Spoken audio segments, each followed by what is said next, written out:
Geliefdes, goeiemôre aan almal en baie welkom by ons Goeie Vrydag erediens hier by die gemeente NG Kempton Park Oos. Dankie vir die tyd wat julle geneem het en ons hoop ook so dat hierdie Paasnaweek vir julle uiters spesiaal sal wees en ook so julle verhouding met God Drie-enig sal versterk. Kom ons begin ons erediens deur 'n wotum. Hy het self ons sondes in sy liggaam aan die kruis gedra. Daardeur is ons vir die sondes dood en kan ons lewe in gehoorsaamheid aan die wil van God. Deur sy wonde is julle genees. Julle het immers so skape rondgedwaal, maar nou het julle teruggekom na julle herder en die bewaker van julle lewe. Amen. Geliefdes, genade en vrede in oorvloed aan elkeen van julle. Dit kom van God die Vader, Jesus Christus die Seun, deur die wonderlike werking van God die Heilige Gees. Kom ons gebruik hierdie geleentheid om saam te bid. Here, dankie dat ons as vriende, as familie, in U naam by mekaar kan kom. Here, waar ons verspreid is oor die land en oor die wêreld, laat ons steeds samekoms kan beleef deur middel van die internet. Dat ons kan stil word en hierdie besonderse dag herdenk, Goeie Vrydag. Here, ons erken dat die naam Goeie Vrydag die boodskap oordra dat dit vreugdevol en positief is. Maar ons is ook eerlik en ons erken dat daar baie swaar en moeilike elemente van hierdie dag is wat na vore kom. Ons dankie dat ons bietjie kan stilstaan by dit alles en ook net so 'n dieper siening sal kan kry van alles wat gebeur het op hierdie dag.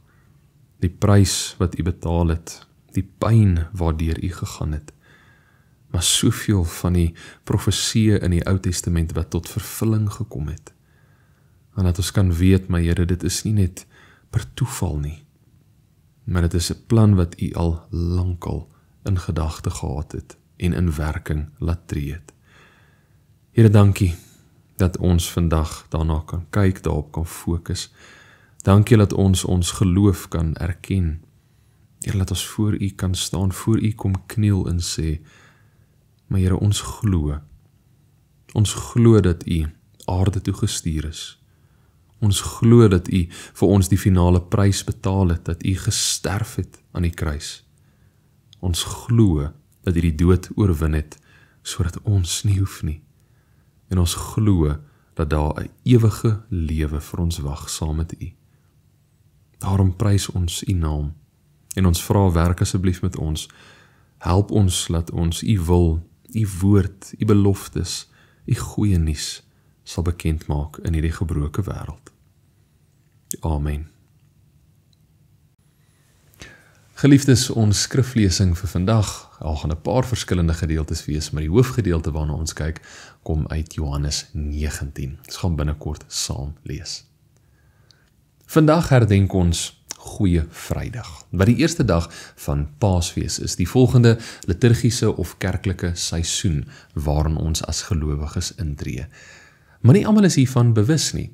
Paasfees is nie net 'n enkele naweek nie.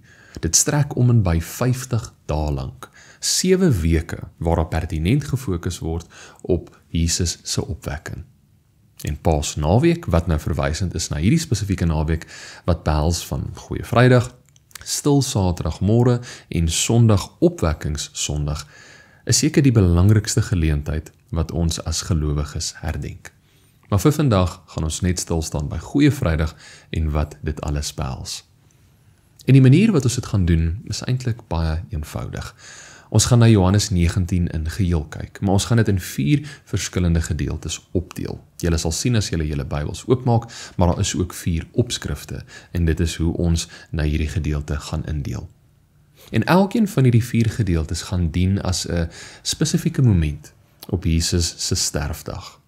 Ek gaan begin hierdie gedeelte vir ons te lees, dan gaan ek sekere elemente van die gedeelte uitlig, en dan gaan ons die oomblik afsluit met 'n geleentheid van stilte, waar ons bietjie gaan besin oor dit wat ons gelees het. En geliefdes, die doel hier agter is eintlik baie eenvoudig. om vir ons 'n volledige beeld te skets van dit wat destyds gebeur het, die goeie as ook die slegte. Uit nature fokus ons net op dit wat mooi is en vermy ons eintlik tot die beste van ons vermoë dit wat ons hartseer maak, wat ons oorweldig. Maar dit is in die goeie as ook die slegte waar die dieper boodskap van Goeie Vrydag na vore kom. So ons begin by die eerste moment wat ons noem Jesus se verhoor. Ek lees vir ons Johannes 19 vers 1 tot 16. Toe het Pilatus vir Jesus geneem en hom laat gesel. Die soldate het 'n doringkroon gevleg en dit op sy kop gesit. Hulle het vir hom 'n persmantel aangetrek en herhaaldelik nader na hom toe gekom en gesê: "Ons groet u, koning van die Jode." En elke keer het hulle hom geklap. Pilatus het toe weer buitentoe gekom en vir die Jode gesê: "Kyk, ek bring hom vir julle buitentoe sodat julle kan weet dat ek geen skuld in hom vind nie." Toe het Jesus buitentoe gekom, nog so met die doringkroon op en die persmantel aan. Pilatus sê toe vir hulle: "Dit is die mens." Toe die priesterhoofde en die wagte hom sien, skreeu hulle: "Kruisig hom, kruisig hom." "Vat julle hom en kruisig hom," sê Pilatus daarop vir hulle, "want ek vind geen skuld in hom nie." Die Jode sê toe vir hom: "Ons het 'n wet, en volgens die wet moet hy dood, omdat hy hom as die seun van God voorgedoen het." Toe Pilatus dit hoor, het hy nog banger geword, en hy het weer in sy amptswoning ingegaan en vir Jesus gevra: "Waar kom jy vandaan?" Jesus het hom egter nie geantwoord nie. Pilatus sê toe vir hom: "Praat jy nie met my nie? Weet jy nie dat ek die mag het om jou los te laat en ook die mag om jou te kruisig nie?" En Jesus antwoord hom: "U sou geen gesag oor my gehad het as dit nie van bo aan u gegee was nie.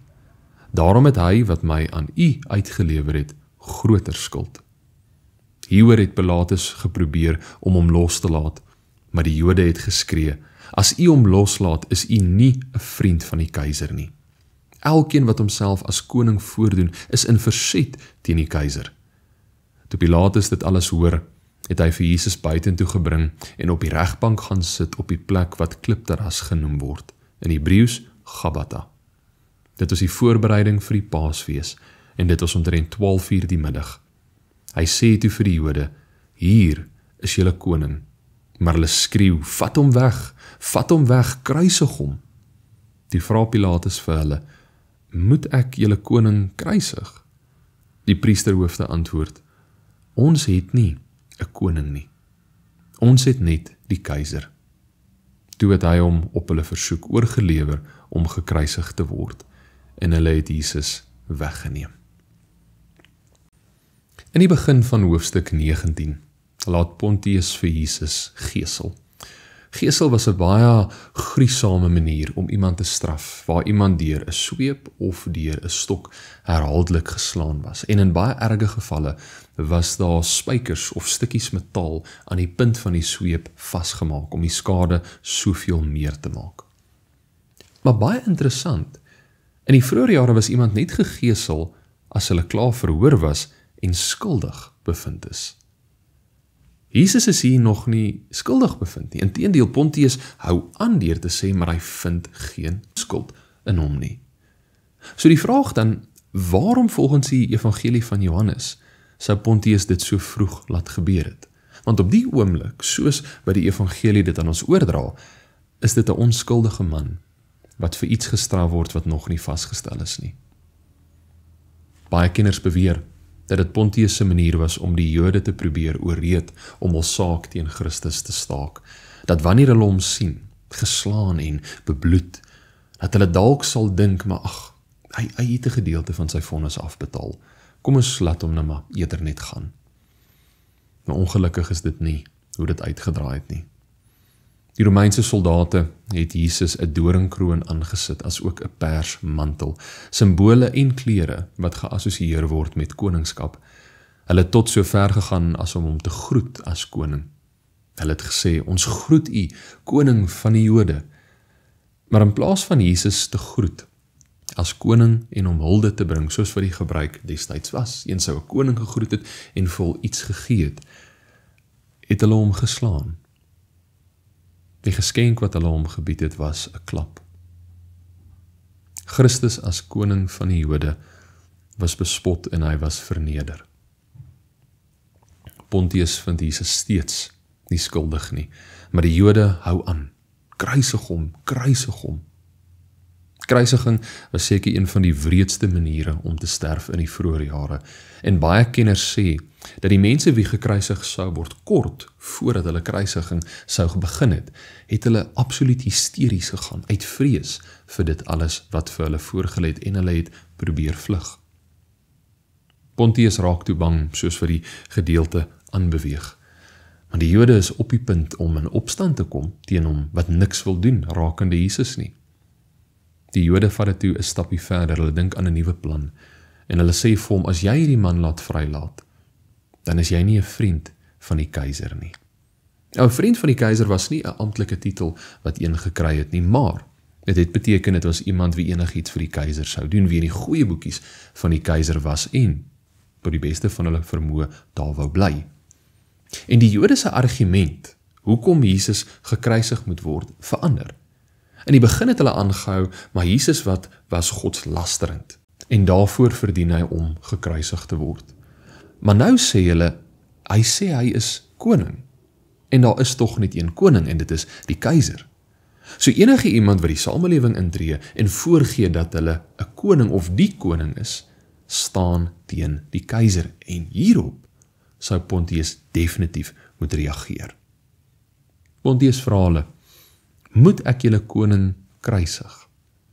Waarop die priesterhoofde, die wie geleerd was in die wette van God, hulle sê toe, ons het nie 'n koning nie, net die keiser. In die woede wat die Jode toe gehad het vir Jesus, draai hulle reuns op God en erken hulle keiser as hul koning. Jesus was toe weggeneem, hy het nie beklei of in opstand gekom vir dit wat vir hom gewag het nie. En so is 'n profesie van die Ou Testament tot vervulling gebring. Ek lees vir julle Jesaja 53 vers 7. Hy is mishandel, maar hy het geduldig gebly. Hy het nie gekla nie. Soos 'n lam wat na die slagplek toe gelei word, en soos 'n skaap wat stil is as hy geskeer word, het hy nie gekla nie. Daar is nou 'n oomblik vir stil gebed.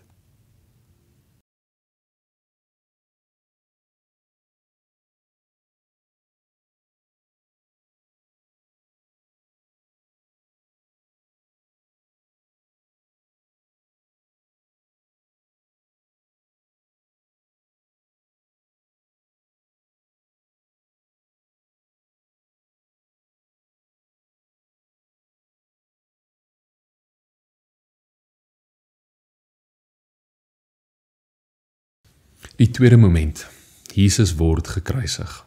Ek lees vir ons Johannes 19, vers 17 tot 27. Jesus het self sy kruis gedra en uitgegaan na Kopbeenplek toe, soos dit genoem is, in Hebreëus Golgotha. Daar het hulle hom gekruisig en saam met hom 2 ander, een aan elke kant met Jesus in die middel. Pilatus het ook 'n opskrif geskrywe en dit aan die kruis gesit. Daar het geskrywe gestaan, Jesus van Nasaret, die koning van die Jode. Beide van die Jode het die opskrif gelees, omdat die plek waar Jesus gekruisig is, naby die stad was. Die opskrif was in Hebreëus, Latyn en Grieks. Die priesterhoofde van die Jode het toe vir Pilatus gesê, moenie skrywe die koning van die Jode nie, maar skrywe, hy het gesê, ek is die koning van die Jode. Pilatus het vir hulle gesê, wat ek geskrywe het, het ek geskrywe. Toe die soldate Jesus dan gekruisig het hulle sy boklere gevat en dit in 4 dele verdeel, vir elke soldaat 'n deel. Hulle het ook sy onderkleed of mantel gevat. Dit was sonder naad van bo af in 1 stuk geweef. Hulle sê toe vir mekaar, ons moet dit nie skeer nie. Kom ons loot wie dit moet kry. Dit het gebeur sodat die skrif vervul kan word, waar dit sê, hulle het my klere onder mekaar verdeel, en vir my kleed het hulle geloot. Dit is wat die soldate gedoen het. By die kruis van Jesus het ook nog sy moeder en sy moeder se suster en Maria, die vrou van Kloppas en Maria Magdalena gestaan. Toe Jesus sy moeder sien en die disipel vir wie hy baie lief was, wat by haar staan, sê hy vir haar, daar is u seun. Daarna sê hy vir die disipel, daar is jou moeder. Van daardie oomblik af het die disipel haar in sy huis geneem.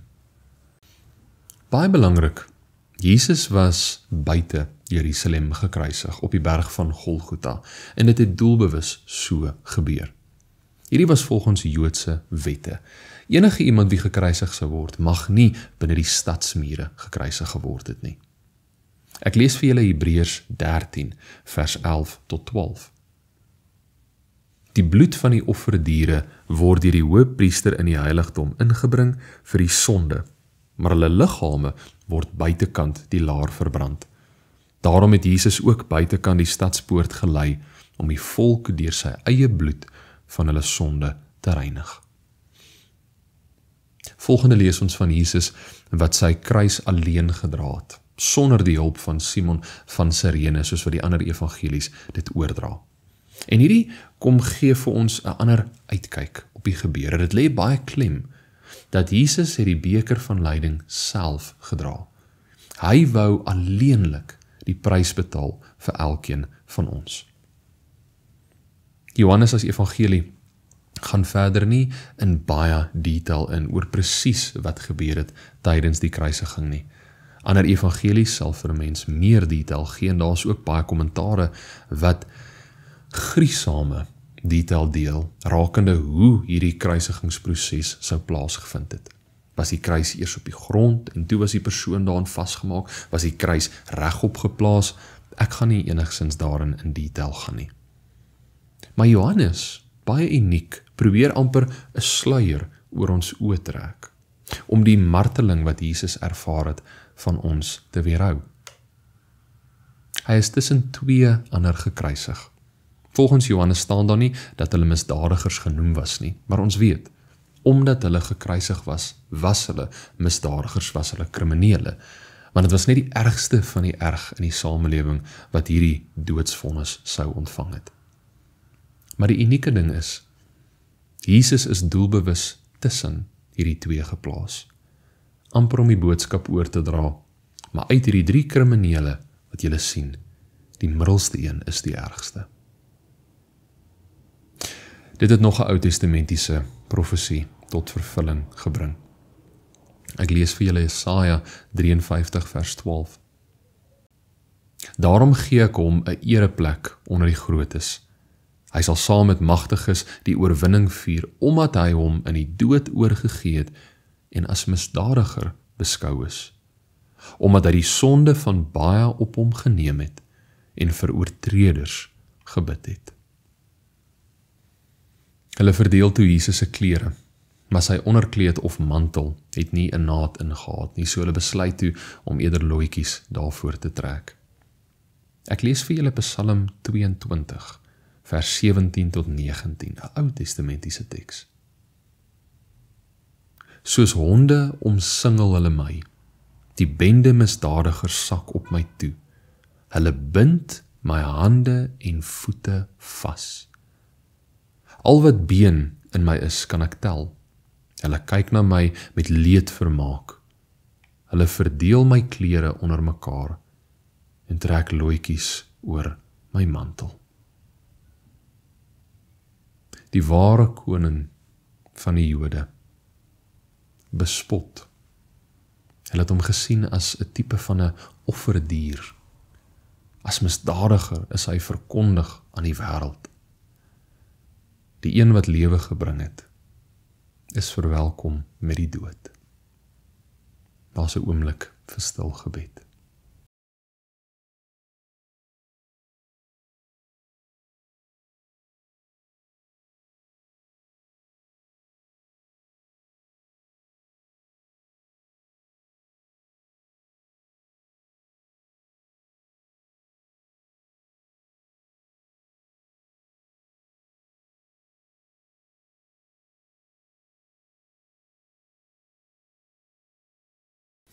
Die derde moment, Jesus sterf.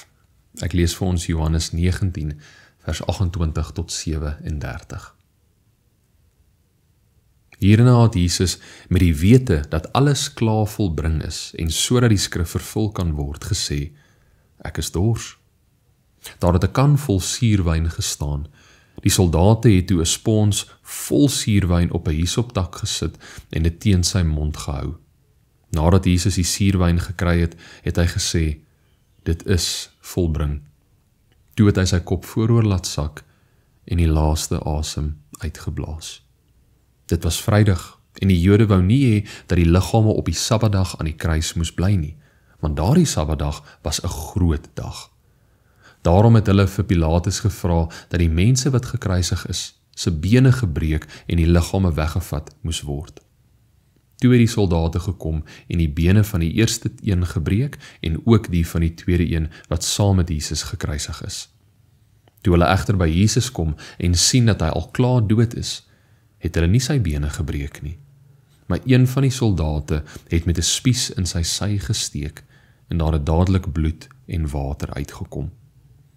Hy wat dit gesien het, lê getuienis daarvan af en sy getuienis is waar.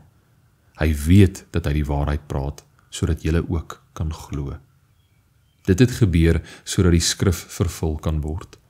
Geen been van hom sal gebreek word nie. En verder sê die skrif op 'n ander plek, hulle sal hom sien vir wie hulle deurboor het. Jesus was dors gewees, en baie mense sal hierdie bloot sien as 'n teken van Jesus se liggaam wat naby aan sy einde was, of hy wat dalk net bietjie klammigheid oor sy lippe wou gehad het. Ek lees vir julle Psalm 69, vers 21 tot 22. Beledigings het my gebreek, ek is gedaan. Ek het gehoop op meegevoel, maar te vergeefs. Op mense om my te troos, maar daar was nie een nie. Toe ek honger was, het hulle my gif aangebied. Toe ek dors was, wou hulle my asyn laat drink. Dit was nie net bloot Jesus wat dors was nie. Dit was die woorde wat tot vervulling gekom het. Nadat Jesus die suurwyn gekry het, het hy gesê, te telestai. Dit is Grieks vir dit is volbring. Dit is voltooi. Dit waarvoor hy gestuur is, dit waarvoor hy aarde toe gekom het, waarvoor hy die titel Christus ontvang het, die gesalfde, die gestuurde, is nou gedoen. En het sy kop vooroor laat sak en sy laaste asem uitgeblaas. Die Sabbat het al hoe nader en nader beweeg. Onthou die Sabbat vroeër jare was nie Sondag of Saterdag nie. Dit was Vrydag sononder tot Saterdag sononder. En saam met dit was dit ook 'n baie spesiale Vrydag gewees. Dit was die begin van Pasga, 'n groot fees waar hulle herdenk het dat hulle uit Egipte bevry is. Volgens Deuteronomium 21, vers 22 tot 23, mag iemand wie gekruisig word nie oornag aan die kruis gelos word nie. Maar baie uniek, die Romeinse ryk het weer heeltemal 'n ander uitkyk gehad. Hulle sou iemand vir so lank as moontlik op 'n kruis gelos het, om vir die ander vrees in te jaag, dat hulle nie enigsins kanse sou vat of snaakse dinge sou wou doen nie. Daarom het die Jode na Pontius toe gegaan en vir hom gevra, maar kan hulle asseblief die bene van die wie gekruisig word breek? Nou, dis 'n baie vreemde versoek, wat ons nie ten volle verstaan nie, maar ek wil graag 'n bietjie agtergrond gee rondom dit. En geliefdes, ek wil julle waarsku, dit is gruisam. Wanneer een gekruisig word, die oorhoofse rede vir hoekom iemand sou sterf, was dat hulle sou versmoor het. Waar 'n persoon vir so lank so uitgerek staan, dat hulle naderhand nie meer hulle spiere kan gebruik om hul bolyf op te hou nie, so hulle sou vooroor gesak het. En naderhand sou dit te oorweldigend gewees het en hulle longe sou net bloot ingegee het. Maar wat hulle sou gedoen het om vir so lank as moontlik te probeer oorleef, as hulle met hulle arms nie meer hulle self kon optrek nie en hulle het vooroor begin lê, sou hulle met hulle bene opgestoot het, om net weer bietjie verligting na bo te bring. En so sou hulle dan weer vir 'n lang ruk gestaan het, tot hul bene nie meer kon nie. en dan het hulle weer vooroor geval en dan het hulle bolyf gebruik om hulle self weer op te trek sodat hulle normaalweg kon asemhaal. Iemand wie se bene gebreek was, sou nie hul bene kon gebruik om verligting te bring nie, wat beteken hulle sou vinniger gesterf het. Hulle het toe gegaan en die 2 mense wie langs Jesus was se bene gebreek, maar toe hulle by Jesus kom was hy klaar dood, so dit was nie vir hulle nodig om dit te doen nie. Daardie Vrydag wat Jesus gesterf het, was die dag wat die Jode die lam geslag het, maar vir 2 verskillende redes. Eerstens, vir voorbereiding vir Pasga het hulle 'n lam geslag. Onthou as ons gaan kyk na die Egiptiese slawerny of Egiptiese ballingskap, dan weet ons die aand voordat hulle bevry was, het hulle 'n lammetjie geslag en hulle die vleis daarvan vinnig gebraai en met bitterkruie geëet. Maar die tweede rede, hoekom die Jode 'n lam geslag het op hierdie spesifieke dag, is hulle het Jesus as vlekkelose lam geslag. Ek lees vir julle Eksodus 12, vers 46, as ook Numeri 9, vers 12a. Dit moet geëet word in die huis waarvoor dit bedoel is. Van die vleis mag niks buitentoe geneem word nie. Geen been van die paaslam of dan die pasgalam mag gebreek word nie. Numeri, hulle mag niks daarvoor tot die volgende môre laat oorbly nie en hulle mag ook geen been van die lam breek nie. En Jesus se bene was nie gebreek nie. Ons kan dit baie maklik sien as per toeval. Ag, Jesus was klaar dood, dit was nie nodig vir hulle om dit te doen nie. Maar eintlik wys dit na iets soveel groters. Die Ou Testament wat tot vervulling kom. 1 Korintiërs 5 vers 7b sê: Ons paaslam is immers geslag. Dit is Christus. Daar is 'n oomblik vir stil gebed.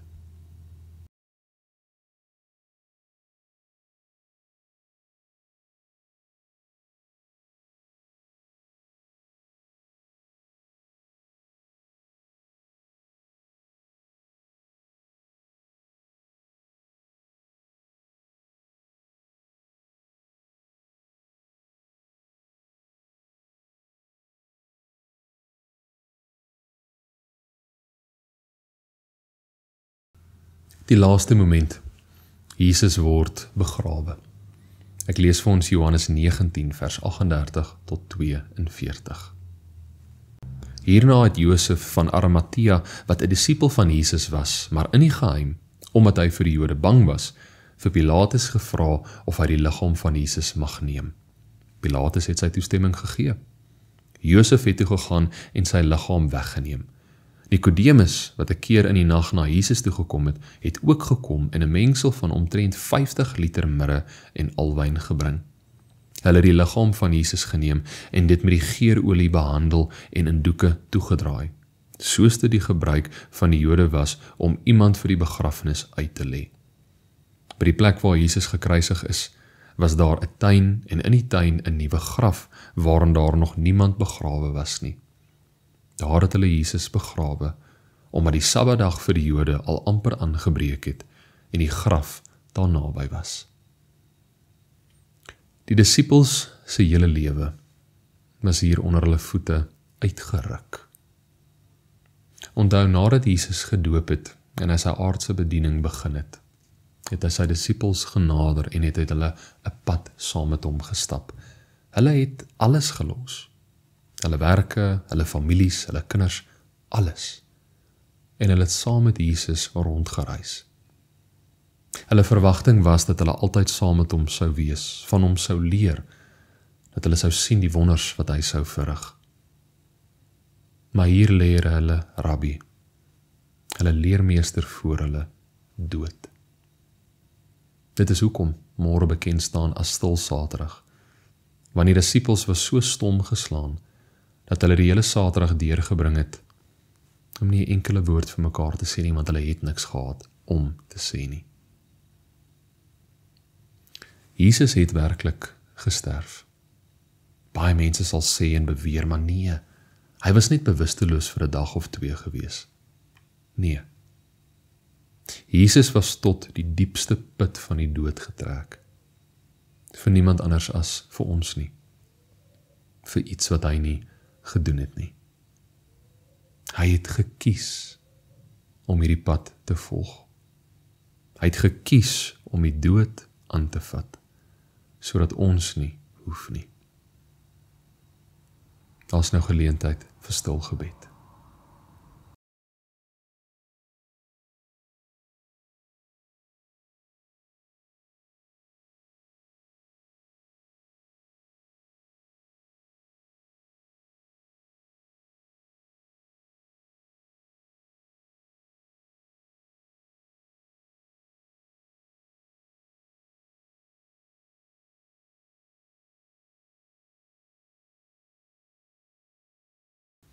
Geliefdes, ek sluit af.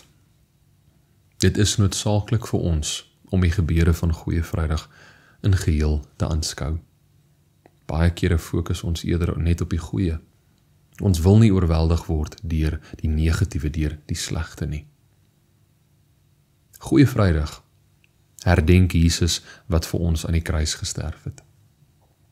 Maar dit herdenk ook en dit bevestig soveel van die profeseë wat ons in die Ou Testament kry, wat tot vervulling gekom het. Dit kom getuig van die beloftes wat God aan ons as mens gemaak het, dat ons verlosser sal kom, dat ons nie alleen gelaat sal word nie. Goeie Vrydag getuig van Jesus wat as vlekkelose lam, sonder liggaamsgebrek, sonder sonde, die slagpale ingevaar het, gewilliglik, sodat ons kan lewe. Goeie Vrydag kom getuig van Jesus wat as offerdier, ja, as offerdier, sy lewe vir ons gegee het, en dit was voldoende, dit was genoeg. Jesus het die prys betaal. Goeie Vrydag is 'n dag van diep hartseer en besinning. Ons kan nie anders as om oorweldig te word deur dit wat met ons verlosser gebeur het nie. Alles wat hy verduur het vir niemand anders as vir ons nie. Maar dit is ook 'n tyd van afwagting vir die opwekking en die belofte van ons verlosser wat die dood oorwin het. Geliefdes, alhoewel die naam Goeie Vrydag impliseer dat dit 'n goeie en 'n vreugdevolle dag is dit ook gevul met hartseer. En dit moet ons verwelkom. Want dit is in die prys wat Jesus betaal het, in alles waardeur hy gegaan het, dat ons vandag met sekerheid kan sê, ons verlosser leef. En ja, vandag is 'n goeie dag. Amen. Kom ons sluit ons oë in gebed. Here, kom maak ons oë oop vir die prys wat U vir ons betaal het, vir die liefde wat U vir ons kom wys het, dat U gekies het om in ons plek te sterf, dat ons nou 'n oorgangsfase kan beleef, dat U genade ons kom oorweldig. Maar Here, help dat ons vandag ook sal deurbring, sal fokus op die lyding, op die slegte, dat ons daar sal kan stilstaan vir 'n oomblik, maar ook so sal weet, Here, vandag is 'n dag van hoop, 'n dag van versekering, want ons weet, Sondag herdenk ons, U wat werklik opgestaan het, U wat die dood oorwin het. Here, ons prys U naam. Ons sê vir U dankie, dat ons kan sê ons is lief vir U, dat ons tot die waarheid gebring is wat U verkondig. En ons vra asseblief dat ons dit verder sal verkondig, soos ons verantwoordelikheid is in die wêreld van vandag. Amen. Geliefdes, volgende gaan ons die nagmaal bedien. Daar is ook nou geleentheid vir julle om die nagmaal gereed te kry. Indien julle nog nie het nie, kan julle net die pause knoppie druk.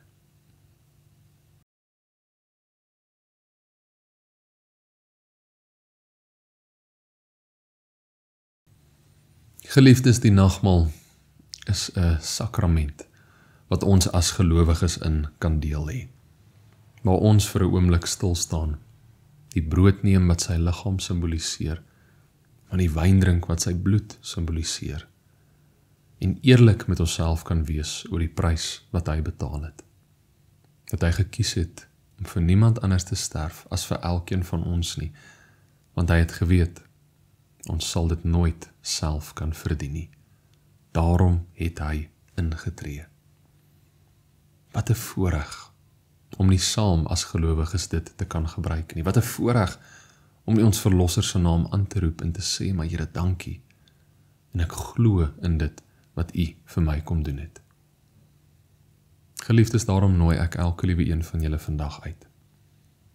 Ek is nie hier as die een wat julle toegang tot die nagmaal goedkeur nie, glad nie. Al wat ek vra is, indien julle in Jesus Christus glo, as julle enigste redder en julle enigste verlosser, kom neem saam met ons die nagmaal. En kom ons herdenk die prys wat Jesus vir ons betaal het op Goeie Vrydag. Die brood wat ons neem, is die gemeenskap met die liggaam van ons Here Jesus Christus. Neem, eet, dink daaraan en glo, dat sy liggaam gebreek het tot 'n volkome versoening van ons sondes.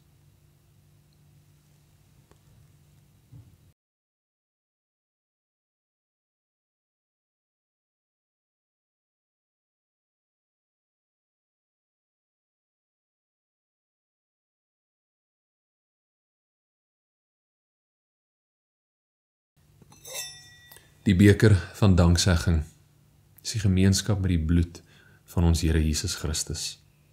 Neem, drink, dink daaraan en glo, dat sy bloed vergiet is tot 'n volkome versoening van ons sondes.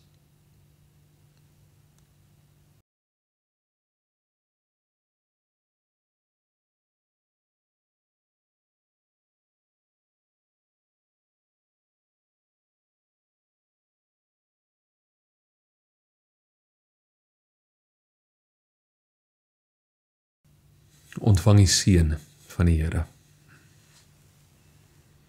Die genade van ons Here Jesus Christus, die liefde van God ons Vader en die teenwoordigheid van die Heilige Gees sal met elkeen van julle wees tot in lengte van dae.